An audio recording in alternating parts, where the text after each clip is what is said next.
Good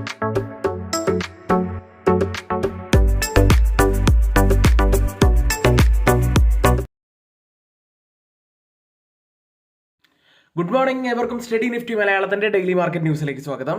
American president Donald Trump ഇറാനെതിരെ ഇതുവരെ നടത്തിയതിൽ ഏറ്റവും വലിയ സൈനിക ആക്രമണം നടത്താനുള്ള തീരുമാനം പരിഗണിക്കുന്നതായി അറിയിച്ചു. ഇത്തരം ഒരു നീക്കത്തിന് വലിയ പ്രത്യാഘാതങ്ങൾ ഉണ്ടാകുമെന്ന് സമ്മതിച്ച ട്രംപ് അന്തിമ തീരുമാനം ഇതുവരെ എടുത്തിട്ടില്ല എന്നും വ്യക്തമാക്കി. ഏതായാലും യുദ്ധഭീതി ശക്തമായതോടെ ബ്രണ്ട് ഫ്യൂച്ചേഴ്സ് $100 പിന്നിട്ട് കഴിഞ്ഞു. ഇറാൻ അമേരിക്കൻ സംഘർഷം രൂക്ഷമായതോടെ ആഗോള ഊർജ്ജ വിതരണത്തെക്കുറിച്ചുള്ള ആശങ്കകൾ വീണ്ടും ശക്തമാവുകയാണ്. ഇതിന്റെ പശ്ചാത്തലത്തിലാണ് ബ്രണ്ട് ഫ്യൂച്ചേഴ്സ് $100 പെർ ബാരൽ എന്ന മാർക്ക് പിന്നിട്ടിരിക്കുന്നത്. എണ്ണവില ഇങ്ങനെ ഉയരുന്നത് ഇന്ത്യയെ പോലുള്ള എണ്ണ ഇറക്കുമതിയെ ആശ്രയിക്കുന്ന രാജ്യങ്ങൾക്ക് ഇറക്കുമതി ചെലവ് വർദ്ധിക്കുകയും പണപ്പെരുപ്പ സമ്മർദ്ദം കൂട്ടാനും ഉള്ള സാധ്യതയാണുള്ളത്. നമ്മുടെ ഇന്ത്യൻ വിപണിയിൽ ഇത് ഡയറക്റ്റ് ആയിട്ട് തന്നെ നമുക്ക് കാണാൻ കഴിയും. കാരണം കഴിഞ്ഞ 4 ദിവസമായിട്ട് ഇന്ത്യൻ വിപണികൾ ഇടിഞ്ഞാണ് ക്ലോസ് ചെയ്യുന്നത്. ഏതായാലും ഇന്ന് ഇന്ത്യൻ വിപണിയിൽ വലിയൊരു നെഗറ്റീവ് ഓപ്പണിങ്ങിനാണ് നമുക്ക് സാധ്യത കാണുന്നത്. കൂടാതെ മറ്റൊരു നെഗറ്റീവായിട്ടുള്ള കാര്യം കൂടി ഇന്നലെ ഉണ്ടായത്, നമ്മുടെ മാർക്കറ്റ് ക്ലോസ് ചെയ്തതിന് ശേഷം ഇൻഫോസിസിന്റെ റിസൾട്ട് പുറത്തു വന്നെങ്കിലും ഇൻഫോസിസ് ADR ഒരു സമയത്ത് 4.5% ഇടിഞ്ഞിരുന്നു. പിന്നീട് ക്ലോസ് ചെയ്തത് 2% ഇടിവിലായിരുന്നു. ഇൻഫോസിസ് ADR ഇത്രയധികം ഇടിയാനുണ്ടായ ഒരു കാരണം AI മേഖലയിൽ ശക്തമായി വളർച്ച ഉണ്ടായിരുന്നിട്ടും വരുമാന വളർച്ചാ ലക്ഷ്യം കുറച്ചതാണ് നിക്ഷേപകരെ നിരാശപ്പെടുത്തിയത്. ഏതായാലും റിസൾട്ട് നമുക്ക് ഡീറ്റെയിൽ ആയി തന്നെ നോക്കാം. US വിപണിയിലേക്ക് പ്രധാനപ്പെട്ട കമ്പനികളുടെ ത്രൈമാസ ഫലങ്ങൾ കാത്തിരിക്കുന്ന സാഹചര്യത്തിൽ ബുധനാഴ്ച US വിപണികൾ ഇടിഞ്ഞാണ് ക്ലോസ് ചെയ്തിട്ടുള്ളത്. പ്രത്യേകിച്ച് നാസ്ഡാക്ക് 2% മുകളിൽ ഇടിഞ്ഞു. S&P 500 1.2% ഇടിഞ്ഞു. മിഡിൽ ഈസ്റ്റിലെ സംഘർഷം ശക്തമായതോടെ ക്രൂഡ് ഓയിൽ ഫ്യൂച്ചേഴ്സ് 6 ആഴ്ചയിലെ ഏറ്റവും ഉയർന്ന നിലയിലായിട്ടാണ് ഇന്നലെ ക്ലോസ് ചെയ്യുന്നത്. ഇതോടെ പണപ്പെരുപ്പം ഉയരും എന്നുള്ള ആശങ്കകൾ US-ൽ വളരെയധികം കൂടിയിട്ടുണ്ട്. ഇതും ഇന്നലത്തെ ഇടിവിന് ഒരു കാരണമാണ്. മറ്റൊരു കാരണത്തിലേക്ക് കൂടി വരാം. ഇനി ക്വാർട്ടർലി റിസൾട്ടുകൾ പുറത്തു വന്നത് ഒരു കമ്പനി ടെസ്ല ആയിരുന്നു. ടെസ്ല അതിനുശേഷം ഇടിഞ്ഞത് 15%. 2025 മാർച്ചിന് ശേഷമുള്ള ഏറ്റവും വലിയൊരു ഇടിവായിരുന്നു അത്. ടെക് ജെയിന്റ് ആയിട്ടുള്ള ടെസ്ല ഇടിഞ്ഞത് ഏകദേശം 7%. ഇതുകൂടാതെ ഇന്ത്യയെ സംബന്ധിച്ച് മറ്റൊരു നെഗറ്റീവ് ആയിട്ടുള്ള കാര്യം കൂടി ഇന്നുള്ളത്, ഇന്ത്യക്ക് ഇപ്പോൾ അമേരിക്ക ഏർപ്പെടുത്തിയിരിക്കുന്നത് 10% താരിഫാണ്. നിർബന്ധിത തൊഴിൽ തടയാൻ ശക്തമായിട്ടുള്ള നടപടികൾ സ്വീകരിച്ച രാജ്യങ്ങൾക്ക് 10% താരിഫും ആ മാനദണ്ഡങ്ങൾ പാലിക്കാത്ത 60ഓളം രാജ്യങ്ങൾ, അതിൽ ഇന്ത്യയും പെടുന്നുണ്ട്, ഇന്ത്യക്ക് ഉൾപ്പെടെയുള്ള രാജ്യങ്ങൾക്ക് 12% താരിഫുമാണ് നാളെ മുതൽ ഏർപ്പെടുത്താൻ പോകുന്നത്. ഇനി ആരെങ്കിലും നമ്മുടെ വീഡിയോയ്ക്ക് ലൈക്ക് ചെയ്യാൻ മറന്നു പോയിട്ടുണ്ടെങ്കിൽ ദയവ് ചെയ്ത് ആ ലൈക്ക് ബട്ടൺ ഒന്ന് ക്ലിക്ക് ചെയ്യുക. ഇപ്പോൾ ട്രേഡിംഗ് നടക്കുന്ന ഏഷ്യൻ മാർക്കറ്റുകളിലേക്ക് വന്നാൽ ജപ്പാൻ മാർക്കറ്റ് നിക്കി 3% ഇടിവിലും, കോസ്പി മാർക്കറ്റ് 3% തന്നെ ഇടിവിലും, സിംഗപ്പൂർ മാർക്കറ്റ് 0.81% ഇടിവിലും, ഹോങ്കോങ് മാർക്കറ്റ് 1% ഇടിവിൽ തന്നെയാണ്. എല്ലാ മാർക്കറ്റുകളും ഇടിവിൽ തന്നെയാണ്.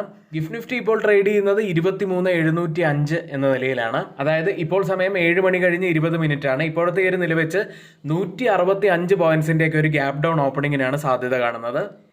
ഇന്നലെ പുറത്തു വന്ന ഏറ്റവും വലിയൊരു റിസൾട്ട് ആയിരുന്നു ഇൻഫോസിസിൻ്റേത്.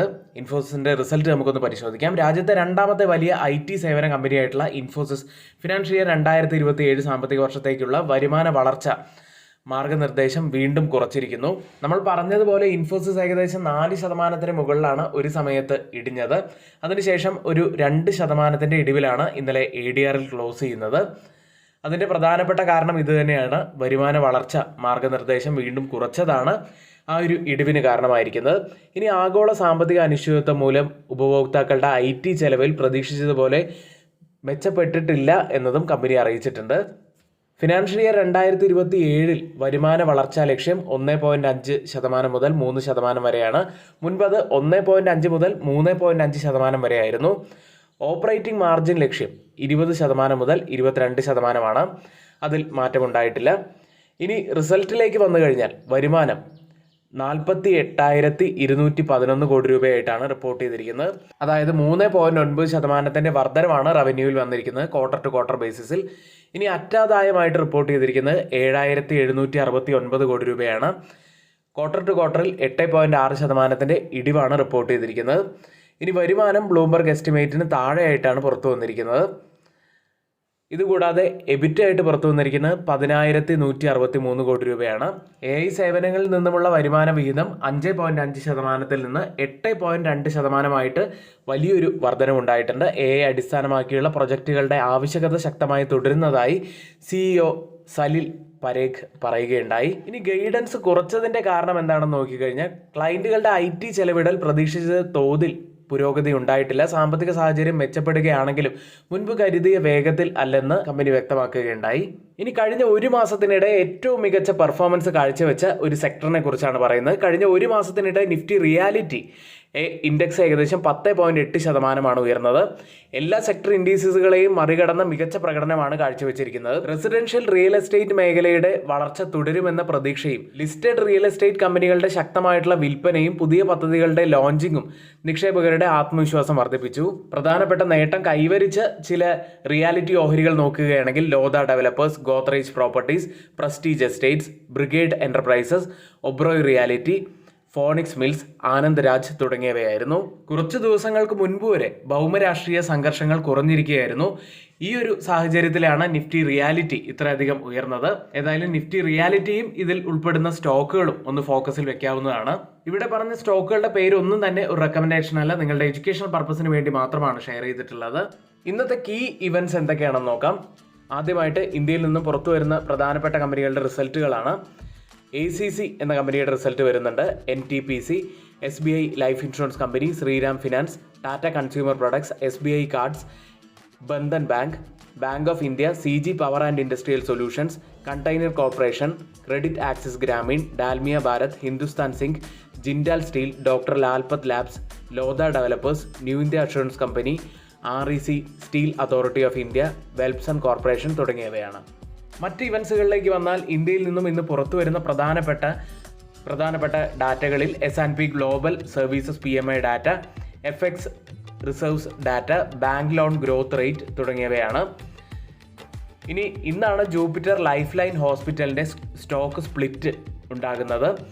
കൂടാതെ IPOയിലേക്ക് വന്നു കഴിഞ്ഞാൽ ക്യൂബ് ഹൈവേ ട്രസ്റ്റ് സബ്സ്ക്രിപ്ഷൻ ഇന്ന് ക്ലോസ് ചെയ്യുകയാണ്. Caliber mining and logistic listing ഇന്ന് നടക്കും. ഗ്ലോബലി ഉള്ള ഇവൻസുകളിലേക്ക് വന്നു കഴിഞ്ഞാൽ UK and US S&P global manufacturing data ഇന്ന് പുറത്തു വരുന്നുണ്ട്. US ന്യൂ ഹോം സെയിൽസ് ഡാറ്റയും പുറത്തു വരുന്നുണ്ട്. പിന്നെ നമ്മൾ നേരത്തെ പറഞ്ഞതുപോലെ തന്നെ ഡൊണാൾഡ് ട്രംപിൻ്റെ 10% ഗ്ലോബൽ താരിഫ് ഇന്ന് അവസാനിക്കുകയാണ്. ഇതൊക്കെയാണ് ഇന്നത്തെ ഏറ്റവും ടോപ്പ് ഇവൻറ്റ്സ് ആയിട്ട് പറയാനുള്ളത്. ഇനി ഇന്നലത്തെ FIDA ആക്ടിവിറ്റി നോക്കുകയാണെങ്കിൽ ഇന്നലെ 2999 കോടി രൂപയ്ക്കാണ് FIS സെല്ല് ചെയ്ത്. DIs ആവട്ടെ 2947 കോടി രൂപയ്ക്ക് ബൈ ചെയ്തു. ഗോൾഡ് പ്രൈസിലേക്ക് വന്നു കഴിഞ്ഞാൽ ഈ മാസത്തെ ഉയർന്ന നിരക്കിലായിട്ടാണ് ഗോൾഡ് പ്രൈസ് ട്രേഡ് ചെയ്യുന്നത്. ഇന്നലെ 1,80,000 എന്നതായിരുന്നു പവന് വിലയായിട്ടുണ്ടായിരുന്നത്. റിസൾട്ടുകൾ ബേസ് ചെയ്തിട്ടുള്ള ഒരു ഫ്രീ ലൈവ് ക്ലാസ് നമ്മൾ 2 ദിവസം മുൻപ് കണ്ടക്ട് ചെയ്തിരുന്നു. അടുത്ത ക്ലാസ്സിൽ ആർക്കെങ്കിലും ജോയിൻ ചെയ്യാൻ താല്പര്യമുണ്ടെങ്കിൽ നമ്മൾ ഡിസ്ക്രിപ്ഷൻ ബോക്സിൽ അതിൻ്റെ ലിങ്ക് നൽകിയിട്ടുണ്ട്. ആ വാട്സപ്പ് ഗ്രൂപ്പിൽ നിങ്ങൾക്ക് ജോയിൻ ചെയ്യാവുന്നതാണ്. ലിങ്ക് ആ ഗ്രൂപ്പിലേക്ക് വരുന്നതാണ്. പ്രധാനപ്പെട്ട കമ്പനികളുടെ Q1 റിസൾട്ടുകൾ നോക്കാം. ആദ്യം ഇന്റർഗ്ലോബ് ഏവിയേഷൻ എന്ന കമ്പനി ലോസ് ആയിട്ട് റിപ്പോർട്ട് ചെയ്തിരിക്കുന്നത് 238 കോടി രൂപയാണ്. കഴിഞ്ഞ വർഷം ഇതേ കാലയളവിൽ 2176.3 കോടി രൂപ പ്രോഫിറ്റിലായിരുന്നു കമ്പനി ഉണ്ടായിരുന്നത്. അടുത്തതായി റവന്യൂവിൽ 19.9% വർധന റിപ്പോർട്ട് ചെയ്തു. 24,584.1 കോടി രൂപയിലാണ് റവന്യൂ ഉള്ളത്. മറ്റൊരു കമ്പനി മീഷോയാണ്. ലോസ് ആയിട്ട് റിപ്പോർട്ട് ചെയ്തിരിക്കുന്നത് 132.8 കോടി രൂപയാണ്. കഴിഞ്ഞ വർഷം ഇതേ കാലയളവിൽ 289.3 കോടി രൂപയുടെ വലിയ നഷ്ടത്തിലായിരുന്നു കമ്പനി ഉണ്ടായിരുന്നത്. അതായത് നഷ്ടം കുറയ്ക്കാൻ കഴിഞ്ഞിട്ടുണ്ട്. കൂടാതെ റവന്യൂവിലും വലിയ വർധനവ് തന്നെയാണ്. 48.3% വർദ്ധിച്ച് 3,712.8 കോടി രൂപയിൽ എത്തി നിൽക്കുന്നു. അടുത്ത മോത്തിലാൽ ഓസ്വാൾ ഫിനാൻഷ്യൽ സർവീസസ് എന്ന കമ്പനി പ്രോഫിറ്റിൽ 9.6% വർധനവ് റിപ്പോർട്ട് ചെയ്തു. 1,273.1 കോടി രൂപയിലാണുള്ളത്. റവന്യൂവിൽ 21.3% വർധനമാണ് റിപ്പോർട്ട് ചെയ്തത്. 2,075.7 കോടി രൂപയിലാണ് റവന്യൂ ഉള്ളത്. അതർ ഇൻകത്തിൽ 90.1% ഇടിവാണ് വന്നിരിക്കുന്നത്. മറ്റൊരു company Suryoday small finance bank എന്ന കമ്പനിയാണ്. പ്രോഫിറ്റിൽ 113.1% വർധനവ് വന്നു. 75.2 കോടി രൂപയിലാണ് പ്രോഫിറ്റ് ഉള്ളത്. നെറ്റ് ഇൻട്രസ്റ്റ് ഇൻകത്തിൽ 27.8% വർധനവ്. പ്രൊവിഷൻസ് ആൻഡ് കണ്ടിജൻസീസിൽ 41% ഇടിവും റിപ്പോർട്ട് ചെയ്തു. അടുത്തത് സോന BLW പ്രിസിഷൻ ഫോർജിങ്സ് എന്ന കമ്പനിയാണ്. പ്രോഫിറ്റിൽ 46.7% വർധനവാണ് വന്നത്. 178.5 കോടി രൂപയിലാണ് പ്രോഫിറ്റ് ഉള്ളത്. റവന്യൂവിൽ 52.4% വർധനവ് വന്നു. 1,301.2 കോടി രൂപയിലാണ് റവന്യൂ ഉള്ളത്. അടുത്തതായി NIIT ലേണിംഗ് സിസ്റ്റംസ് എന്ന കമ്പനി പ്രോഫിറ്റിൽ 16% വർധനവ് വന്നു. 57.4 കോടി രൂപയിലാണ് പ്രോഫിറ്റ് റിപ്പോർട്ട് ചെയ്തത്. റവന്യൂവിൽ 25% വർധനവും റിപ്പോർട്ട് ചെയ്തിരിക്കുന്നു. ഇന്നത്തെ ഏറ്റവും പ്രധാനപ്പെട്ട കുറച്ച് വാർത്തകളാണ് ഇന്നിവിടെ നമ്മൾ ഷെയർ ചെയ്തിരിക്കുന്നത്. ഈ വാർത്തകളെല്ലാം ഏറ്റവും ഓതറൈസ്ഡ് ആയിട്ടുള്ള സൈറ്റുകളായ Moneycontrol, Mint, Reuters, CNBC, Financial Express തുടങ്ങിയ മാധ്യമങ്ങളിൽ നിന്നാണ് എടുത്തിരിക്കുന്നത്. മറ്റുള്ളവയെല്ലാം നമ്മുടെ വ്യൂസ് മാത്രമാണ്. ഒരിക്കലും അത് റെക്കമെൻഡേഷൻ അല്ല, നിങ്ങളുടെ എഡ്യൂക്കേഷണൽ പർപ്പസിന് വേണ്ടി മാത്രമാണ് ഷെയർ ചെയ്യുന്നത്. എങ്കിൽ ഇന്നത്തെ ഈ വീഡിയോ ഇവിടെ പൂർത്തിയാവുന്നു. ഏവർക്കും നന്ദി.